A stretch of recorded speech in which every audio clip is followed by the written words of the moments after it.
चोळी काय घातली मुठ्ठेदार ओढली काय ओट ओढली डोक्यावर गळ्यामध्ये नवरत्नाचा कानामध्ये घातले कुंडल नकामध्ये नता सरदेदार शेंदूर काय भरला भांग बर कपाळी कुंकावाची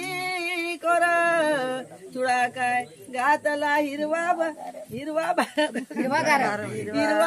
गार कमरेला कंबर पट्टा सुंदर बोटामध्ये घातला बुंद्या पार पायामध्ये बिचव्याचा बोटामध्ये बिचव्याचा झंकार पैजाना पायामध्ये पैजना सुंदर डोईवर नेताची चुंबर त्यावर मोत्याची घागर त्यावर भरला गंगेचं निर अन 12 वर्षा मंदिराची सुरता बानेदार